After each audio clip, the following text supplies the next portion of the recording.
To learn more about these interviews or to buy the book, please go to storiesofelders.com.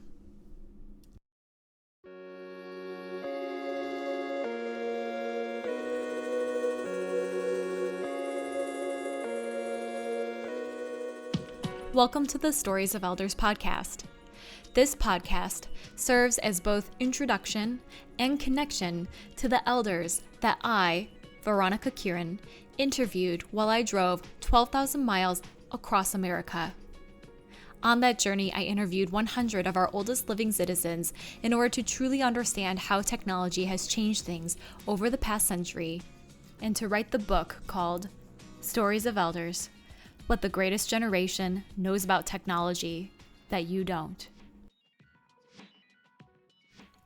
Wanda Moore had a lot to say during our interview, but the thing that she reminded me of that shocked me the most was the fact that as a stewardess back in her day, a woman could not fly, could not be a stewardess, and be married. So when she got engaged, she had to resign. I have lived all over. Came to Kansas City to go to airline school. And from there, the company sent me first to Wichita, and then I moved to, and this was all with the airline. Then I moved to California, and I moved to St. Louis, and back to Kansas City again. And I like to travel, so I requested these moves, but it was during the war. The war had just ended, and consequently, I think they really needed help a lot. So I now that I go back and think, I think perhaps that's why they were so lenient to transfer me every time I asked for a transfer. And I was a radio operator at the time. But then I married my husband, and he was also an airline fellow, and we lived in Kansas City for about almost 20 years, and the company asked him to go overseas and live into Beirut, Lebanon, and they wanted him to establish a cargo airline over there, which we decided to go. We had 2 children, and they were eager and said, let's go. And so we did. We lived in Lebanon for 3 years in Lebanon, and then they asked us to go to Saudi Arabia, and we went there for a year. We were then transferred back to New York, and we lived in New York for another 16 years, and then back to Kansas City when Jim retired. So I've lived in a good many places. Also, I've traveled a great deal, because obviously with the airlines, so you go a lot, and travel a lot. I was a radio operator and until I was 21, and then I went to airline hostess school, and I became an airline stewardess, flight attendant. And I was a flight attendant for about maybe a little over 2 years. And I, meantime, met my husband in his office at the airline. But you could not be married and fly in those days. Right. And so I had to resign. And then, of course, but I was still airline because Jim, I had the same privileges. So my career was in the airline, a radio operator, and then an airline flight attendant. So I had a good childhood. I was one of the Depression-era children, of course. I had wonderful parents. They were very loving parents and very strict in some ways, but I'm sure that nowadays they would think that was very strict, the young kids.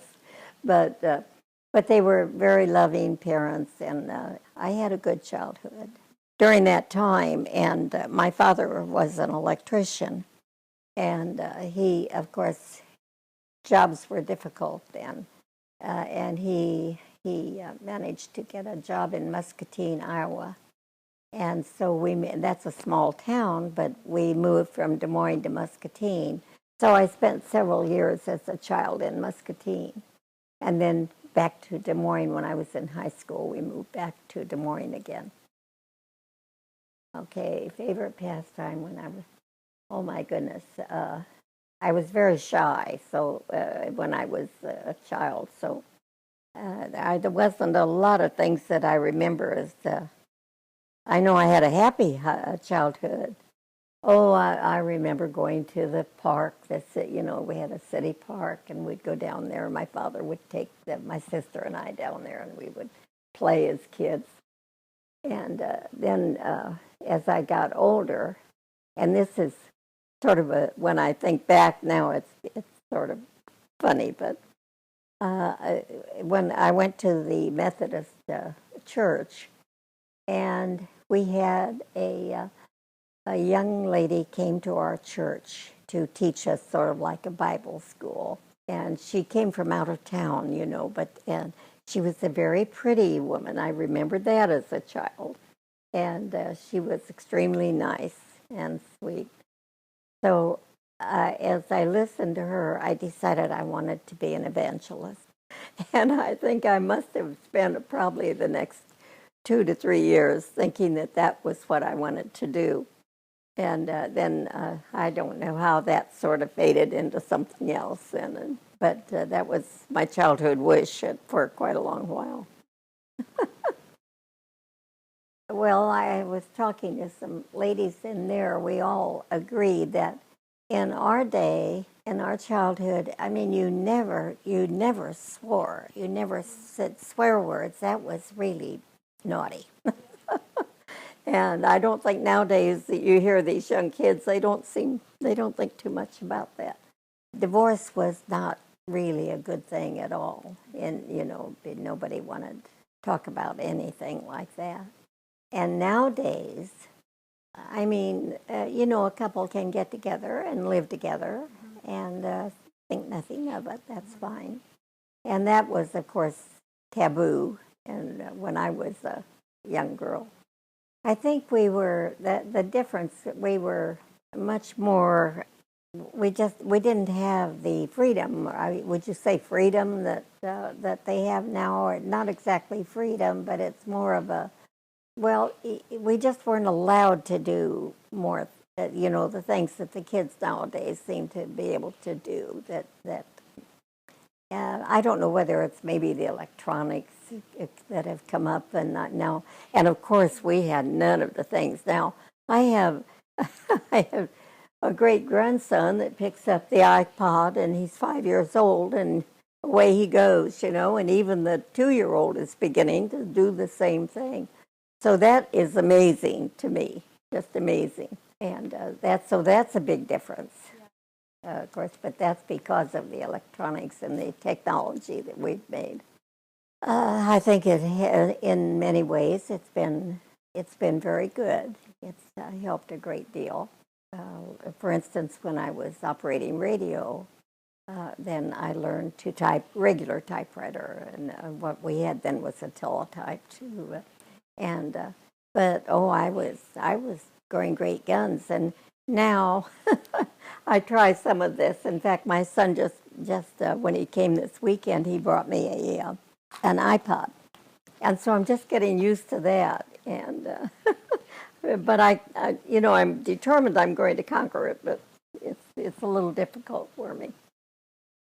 Well, for instance, like even calculators, nobody pays any attention now learning because learning common arithmetic because they've got a calculator to do everything, and so in that respect, I sometimes wonder if they really maybe need more of the training of, the basic training. It doesn't matter because they have the calculators and the iPods and everything, and they have everything at their fingertips. They don't have to worry about studying, I think we've gained a great deal. I can't see that there's certainly any damage done. I still think that we've done wonderfully well with our knowledge that with the technology. And the only thing that I get concerned about, and perhaps it's just me, but I get concerned of the nuclear power and the different missiles and that sort of thing that they now have knowledge, and that concerns me. If our technology is used in the right way, I think it's fantastic. But I think oftentimes it can cause a lot of damage to our lifestyle. I think we've done very, very well with our lifestyle and all. I think perhaps things in my day were a little bit more loving, and now that doesn't sound so. It sounds sort of silly, but to me it seemed like people were more accommodating, more loving, and that's one thing here. This is a beautiful place because everybody is so kind and so helpful, and it kind of makes you feel like you're back living in the old days, But no, not there. I can't see that we've done any harm with the technology and all. I think it's very, very good, so long as it's used in the right way. As always, don't forget to subscribe so you don't miss a beat. For more information on the book, Stories of Elders, and for book tour dates, please go to storiesofelders.com.